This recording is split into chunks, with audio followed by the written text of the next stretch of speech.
శ్రీమాత్రే నమ. జయ గురు దత్తాత్రేయ నమ. ఈ వీడియోలో మనం సింహరాశి వారికి జూలై 20వ తారీఖు నుంచి 26వ తారీఖు మధ్యలో జరగబోయే వార ఫలాలు పరిశీలిద్దాం. మరి సింహరాశి వారికి కొద్ది రోజుల పాటు అంటే ఈ వారం చివరి వరకు దశమ స్థానంలో శుక్రగ్రహ సంచారం వల్ల ఈ రాశిలో ఉన్నటువంటి స్త్రీలకి చాలా గొప్ప అవకాశాలు రావడం జరుగుతూ ఉంటుంది. ఎవరైతే ముఖ్యంగా సెలబ్రిటీ రంగం అయినటువంటి సినిమా కానీ, టీవీ, మీడియా, ఫ్యాషన్ డిజైనింగు, లేదంటే ఈవెన్ రాజకీయ రంగంలో ఉన్నా సరే కంపల్సరీగా మీకు ఒక గుర్తింపు, హోదా రావడం జరుగుతూ ఉంటుంది. అలాగే మీకు కొన్ని అదనపు సౌకర్యాలు కూడా ఏర్పడడం జరుగుతూ ఉంటుంది. అంటే మీరు ఏదైనా ఒక డిపార్ట్మెంట్లోనో, ఒక పార్టీలోనో, ఒక వ్యాపార సంస్థలోనో పనిచేస్తున్నప్పుడు మీ యొక్క ఉపయోగానికి ఒక మంచి వాహనం కానీ, ఒక గొప్ప గృహాన్ని కానీ మీకు అలాట్ చేయడం జరుగుతూ ఉంటుంది. అలాగే మీ యొక్క నేమ్ అండ్ ఫేమ్ కూడా ఈ సమయంలో పెరిగే అవకాశం ఉంది. ఇది స్త్రీలకి గొప్ప అవకాశం. అలాగే వ్యక్తిగతంగా కుజుడు, కేతువు రాశి అందే సంచరించడం వల్ల చాలా తొందరగా నిర్ణయాలు తీసుకోవడం జరుగుతూ ఉంటుంది. ఏమాత్రం ఆలస్యమైనా కూడా మీరు చాలా ఆందోళన పడడం జరుగుతూ ఉంటుంది. ఈ సమయంలో కొంతమందికి దీర్ఘకాలిక అనారోగ్య సమస్యలు కానీ, కొంతవరకు హాస్పిటల్లో చేరవలసినట్టు రావడం కానీ జరిగే అవకాశం ఉంది. కొంతమందికి కొద్దిపాటి ప్రమాదాలు లాంటివి కూడా జరిగే అవకాశం ఉన్నది. అంటే పూర్వకాలం అయితే కొట్లాట్లు, గాయాలు, ఈ దెబ్బలాట్లు, ఈ యుద్ధాలే ఉండేవి. ఈ సమయంలో అవి లేవు కాబట్టి ఏదో విధంగా శరీరానికి గాయం అవడం కానీ ఇటువంటివి జరిగే అవకాశం ఉంది. అయితే ఇది ఇంచుమించుగా పెద్దగా ఏమి ఎంత ప్రమాదం నుంచైనా బయటపడడం తప్ప ఇబ్బంది అయితే ఉండదు. కేవలం ఈ 2 అగ్నితత్వ గ్రహాలు ఈ సింహరాశిలో సంచరించడం వల్ల కొద్దిగా దీర్ఘకాలిక అనారోగ్యంతో ఉన్నవారికి కొద్దిపాటి ఇబ్బందులు, అది కూడా ఇంచుమించుగా ఈ వారం చివరి వరకే ఉండే అవకాశం ఉంది. మీరు ఏదైనా కొద్దిగా ఇటువంటి ఇబ్బందుల్లో ఉంటే కంపల్సరీగా ఈ వారం చివరిలో ఆ సమస్య నుంచి బయటపడడం జరుగుతూ ఉంటుంది. అంటే వ్యక్తిగతంగా మీలో ఉన్నటువంటి ప్రతిభకి తగిన గుర్తింపు రావడం జరుగుతూ ఉంటుంది. కుజుడు, కేతువు 2 కూడా గవర్నమెంట్ సంబంధించినటువంటి ఉద్యోగ ప్రయత్నాలు చేస్తున్న వారికి అనుకూలంగా ఉంటుంది. మరీ ముఖ్యంగా ఈ police department, central excise, military వాటికి సంబంధించిన వాటిలో ఉన్న వాళ్ళకి హోదా పెరుగుతుంది. మీకు కూడా చాలా బాధ్యతంగా ప్రవర్తించడం జరుగుతూ ఉంటుంది. అలాగే స్వయం కృషితో ఎవరి యొక్క సహకారం లేకుండా స్వతంత్రంగానే ఉద్యోగ ప్రయత్నాలు నెరవేరుతాయి. అటు రియల్ ఎస్టేట్ రంగంలో ఉన్న, కన్స్ట్రక్షన్ రంగంలో ఉన్న కంపల్సరీగా ఈ వారం అంతా కూడా మీరు చాలా బిజీగా ఉంటారు. ఒక విధంగా ఆదాయం కూడా రావడం జరుగుతూ ఉంటుంది. కొత్త మిత్రుల సహకారంతోనో, కొత్త ఖాతాదారులు ఏర్పడడం వల్ల వారి యొక్క ప్రోత్సాహంతో మీ యొక్క వ్యాపారాన్ని ఇంకా పెంచుకునే ప్రయత్నం అయితే చేస్తారు. అయితే కొన్ని సందర్భాల్లో మీకు పార్ట్నర్స్గా ఉన్నవాళ్ళు కానీ, మీతో ఉన్నటువంటి మీకు సహాయకారులుగా ఉన్నటువంటి వారే మిమ్మల్ని మోసం చేసే ప్రయత్నం చేసే అవకాశం ఉంటుంది. మీకు వచ్చినటువంటి అవకాశాలు మీ దాకా రాకుండా వాళ్ళు దాన్ని టేకప్ చేసి వాళ్ళు దాన్ని క్యాష్ చేసుకునే అవకాశం ఉంటుంది. సాధారణంగా సింహరాశి వారికి మీ చుట్టూ ఉన్నవారి వల్ల, మీ దగ్గర వారి వల్ల మీకు ఇబ్బంది ఉంటుంది కాబట్టి మీరు కూడా ఏదైనా ఒక అవకాశమో, ఒక పదవో, ఇంకోటో మీకు రాబోతున్నప్పుడు అది అంతా పూర్తయిన తర్వాత మీ వాళ్ళకి చెప్పాలి తప్ప ముందుగానే మనకి ఇది రాబోతుంది, మనం ఇది చేయబోతున్నాం అని చెప్తే కంపల్సరీగా మీకు ఆ పదవి రాకుండా అడ్డుపడతారు. ఇతరులు ఆ పదవి పొందే విధంగా మీ దగ్గర ఉన్న వాళ్ళే ఎదుట వారికి సహాయం చేసే అవకాశం ఉంటుంది. అంటే దీన్ని బట్టి ఏంటంటే మీ చుట్టూ ఉన్న వాళ్ళే మిమ్మల్ని ఎదగనీయకుండా ప్రయత్నం చేస్తుంటారు కాబట్టి ఏదైనా ఒక నిర్ణయం తీసుకున్నా, ఒక ప్రయత్నం చేసినా అది మీ మనసుకు నచ్చితే, కరెక్ట్ అనిపిస్తే మాత్రం కంపల్సరీగా చేయండి.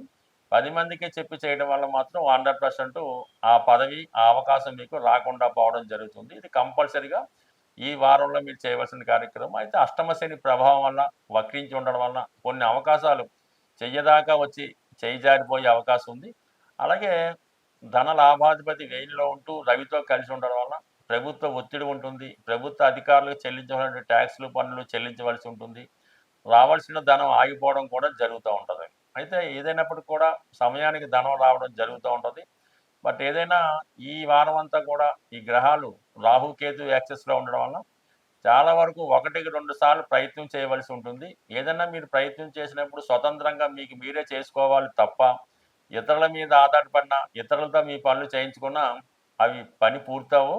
చివరికి మళ్ళీ మొదటికొచ్చి ఆ పని మీరే చేయించుకోవాల్సి ఉంటుంది కాబట్టి జాగ్రత్తగా వ్యవహరించండి.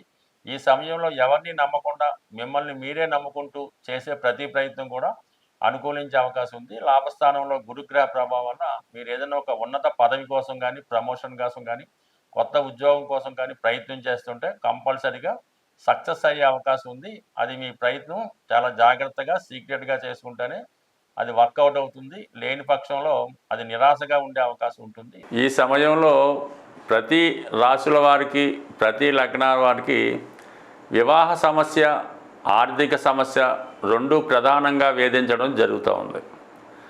కొన్నిసార్లు ఇతర మతస్థులు కూడా మన మీద నమ్మకంతో వారి యొక్క సమస్యకి ఏదైనా పరిహారం చెప్పమని అడగడం జరుగుతుంది. ఇప్పుడు ఈ పరిహారం అన్ని మతాల వారు ఆశించడం వల్ల, చేయడం వల్ల వారికి వివాహం అన్నది తొందరగా జరిగే అవకాశం ఉన్నది. ఈ వివాహం తొందరగా జరగడానికి మీరు పుట్నాల పప్పు అంటే వేపిన శనగపప్పు, కొబ్బరి కోరు చాలా మంచిది, ఎక్కడ ఏ విధంగా కూడా అశుచి లేకుండా శుభ్రమైన కొబ్బరి కోరు, శుభ్రమైన పంచదార ఈ మూడు సమాన పాలులో కలిపి ఒక మంగళవారం రోజు లేదైతే మీ యొక్క నక్షత్రానికి సాధన తార వచ్చే రోజు లేదైతే అష్టమి నాడు ఈ ప్రక్రియ తయారు చేసి ఎంబట్నే ముస్లిం సోదరులు అయితే ఏదైనా ఒక దర్గాలో అక్కడ ఉన్నటువంటి భక్తులకి పంచవలసి ఉంటుంది. అలాగే క్రిస్టియన్ సోదరులు అయితే వారి యొక్క చర్చిలో వారి మతస్థులకో వారి బంధువులకో పంచిపెట్టవలసి ఉంటుంది. హిందువులు కూడా నిరభ్యంతరంగా చేసుకోవచ్చు, ఏం పర్వాలేదు. ఈ ప్రక్రియ చేయడం వల్ల ఎక్కడ ఉన్నా సరే ఈ వివాహం అన్నది తొందరగా జరిగే అవకాశం ఉంది. ఇది కూడా పాటించాలి మనం. ఏదో ఏ రోజు పడితే ఆ రోజు కాకుండా సాధన తార, మంగళవారం, అష్టమి ఇవి తొందరగా ఫలితాన్ని ఇస్తూ ఉంటాయి. మీకు ఆ పనిలో విజయం లభిస్తూ ఉంటుంది అన్నమాట. సో అలాగే ఆర్థికపరమైన సమస్య ఉన్నవాళ్ళు కూడా అటుకులు అంటే శనగపప్పు అటుకులు పెట్టాలి, బెల్లం, కొబ్బరికూరు ఈ మూడు సాధారణంగా మిక్సర్లా తయారు చేసి ఏదైనా ఒక ఆలయంలో, మన హిందువులైతే ఏ టెంపుల్ అయినా పర్వాలేదు, అయితే తొందరగా ధనాన్ని ఇచ్చే ఆపద్బాంధవుడు వెంకటేశ్వర స్వామి, విష్ణుమూర్తి, సత్యనారాయణ స్వామి టెంపుల్లో పంచిపెట్టడం మంచిది. మిగతా మతస్థులు వారి యొక్క సంస్థలో పంచిపెట్టుకోవడం వల్ల కూడా రుణ బాధలు తీరుతాయి. ఈ అటుకుల వల్ల రుణ బాధలు తీరుతాయి. ఇందాక చెప్పిన వివాహ సమస్య సాల్వ్ అవుతుంది. వీటన్నిటికన్నా బెటర్ రెమెడీ ఏంటంటే కోతులకి ఆ సీజన్లో దొరికే ఫలాలు కోతులకి పెట్టడం. అంటే కోతులకి 2-3 కాదు, సుమారు ఒక 40 కేజీలో ఒక 100 ఎన్నో తీసుకెళ్ళి అడవిలో ఉన్నటువంటి కోతువులకు పెట్టవలసి ఉంటుంది. సిటీలో ఉన్న కోతులకైతే లాభం లేదు. అది కూడా ఇటువంటి తారాబలం అది చూసుకొని పెట్టడం వల్ల అటు వివాహ సమస్యకి, ఆర్థిక సమస్యకి, భార్యాభర్తల మధ్య గొడవకి, సొంత గృహ లాభానికి కూడా ఈ కోతులకు ఆహారం పెట్టడం వల్ల చాలా శీఘ్రంగా ఆ ఫలితం రావడం జరుగుతూ ఉంటుంది. బట్ ఏ ప్రయత్నం అన్నా, ఏ రెమెడీ అయినా నమ్మకం, విశ్వాసం ఇంపార్టెంటు. ఏదో ఒక్కసారి చేస్తే మాత్రం ఆ ఫలితం ఎట్టి పరిస్థితుల్లో కూడా జరగదు. కనీసం ఒక 8 సార్లు ప్రయత్నం చేస్తే ఆ ఫలితం దక్కుతూ ఉంటుంది. ఏదో ఒకసారి చేసి మధ్యలో గ్యాప్ వచ్చి మళ్ళీ ఎప్పుడో చేస్తే కృతాశ్రమ. నమ్మకంతో, విశ్వాసంతో చేస్తేనే పరిహారం ఫలిస్తుంది తప్ప ఏదో చేయమన్నారని చేస్తే మాత్రం దానివల్ల టైం వేస్టు, మనీ వేస్టు. స్వస్తి.